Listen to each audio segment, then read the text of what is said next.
नमस्कार दोस्तों, आपने थंबनेल पढ़ा होगा क्या है मुंडे मेथड और आप इससे क्या सीख सकते हैं।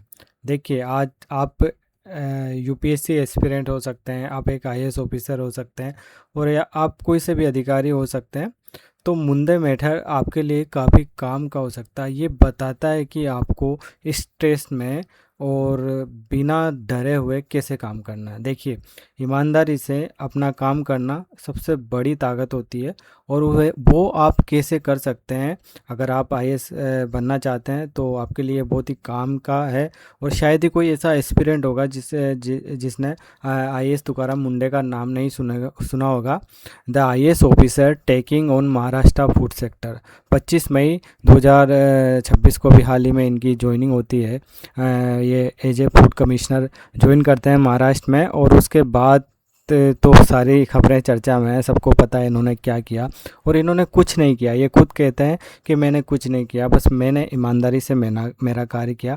और ये खुद से जब इनसे पूछा गया कि आप किस तरह से बिना डरे हुए और इस तरह काम करते हैं, तो इन्होंने कहा कि मैं सबसे पहले मेरे खुद से कुछ सवाल पूछता हूँ और जब उनका आंसर हाँ होता है तो फिर मैं सोचता नहीं हूँ कि सामने कौन है या मैं सही हूँ या गलत हूँ, बस मैं करता हूँ। तो देखिए, काम का तरीका भी यही होना चाहिए। और इनसे जब पूछे गए तो ये खुद अपने आप से कुछ प्रश्न पूछते हैं। ये पूछते हैं कि क्या मैं कोई काम करने जा रहा हूँ वो लीगल है क्या, तो अगर वो लीगल है तो मैं उसे करूँगा। वो पूछते हैं कि क्या ये एथिकल है, तो मैं करूँगा। और क्या ये लोगों के लिए फ़ायदेमंद होगा, जनता को इससे लाभ मिलेगा, तो फिर मैं करूँगा। और फिर सबसे आखिरी में ये पूछते हैं, जब ये तीनों चीज़ें हाँ है, इनका आंसर हाँ है, तो अगर मैं नहीं करूँगा तो फिर कौन करेगा। एज ए आईएएस ऑफिसर मुझे ये काम करने के लिए अपॉइंट किया गया और मैं नहीं करूँगा तो कौन करेगा। तो यही है मुंडे मेथड कि किस तरह से आप बिना डरे हुए काम करेंगे।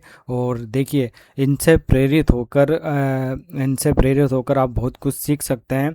और जब भी हर एस्पिरेंट आईएएस बनने की सोचता है, वो कुछ ना कुछ अपने दिमाग में होता है उसके कि वो ऐसा काम करे कि मैटर करे, सोसाइटी में बदलाव लाए। और बहुत से लोग आके फिर उसी चुंगल में उलझ जाते हैं और वो फिर बहुत सारी चीज़ों को दोष देते हैं कि यहाँ ऐसा होता है, वहाँ ऐसा होता है, और वो कर नहीं पाते। लेकिन उद्देश्य यही होता है, एक नीयत साफ होनी चाहिए और बस वो काम करना है जिसके लिए आप अपॉइंट हुए। बस ईमानदारी से काम करना है, बिना डरे काम करना है, और यही तो करना है। इसीलिए तो आपने इतनी मेहनत की है। और फिर क्यों आप दबाव में आके अपने डिसीजन को गलत ले लेते हो, लोगों का फ़ायदा पहुंचाना है। तो यही मुंडा मेथड है। और देखिए, इनसे प्रेरित होकर हाल ही में जो तारक मेहता का उल्टा चश्मा है, जो ग्लोबली देखा जाने वाला शो है और भारत में सबसे ज़्यादा चर्चित शो है, मैं भी इसे देखता हूँ। उसमें अभी एफडीए की कार्यप्रणाली को दिखाया गया है, किस तरह से माधवी के अचार बिजनेस का लाइसेंस सस्पेंड किया गया एक छोटा सा कांच का टुकड़ा गिरने से।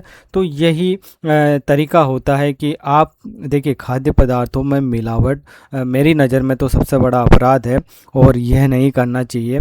और जो एफडीए है, डिपार्टमेंट है, उसका काम भी यही है कि वो मिलावट करने वालों के मन में डर पैदा करे, हाइजीन नहीं रखने वाले लोगों के मन में डर पैदा करे। तो ये इन्होंने काम किया और ये अभी चर्चा में है। और इस असर को सैल्यूट है, इन्होंने बहुत अच्छा काम किया।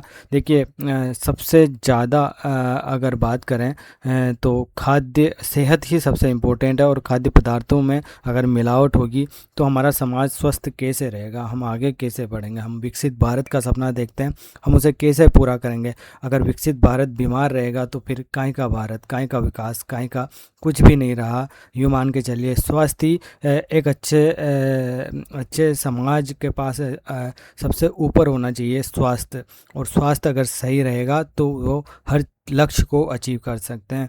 तो अगर आपको ये वीडियो अच्छा लगा तो आप प्लीज़ चैनल को सब्सक्राइब कीजिए। और मैं ऐसे ऐसे ही वीडियो बनाता रहता हूँ। और देखिए, आप देख लेते हैं food and safety standard act क्या है। और ये इस वजह से चर्चा में रहा, तो आपको पता होना चाहिए खाद्य पदार्थों की सुरक्षा और गुणवत्ता से संबंधित कानून क्या है, केंद्रीय कानून क्या है, और एफएसएसआई क्या है, और अभी एफडीए किस तरह से डिपार्टमेंट होता है हर स्टेट में, और कैसे खाद्य मिलावट को लेके और अनसेफ फूड के विरुद्ध रेगुलेटरी फ्रेमवर्क होता है और किस तरह से वो काम करते हैं। तो आपके एग्जाम में ये प्रश्न पूछा जा सकता है। सकता है, यूपीएससी भी पूछ सकती है और आरएस प्री में भी ये प्रश्न पूछा जा सकता है।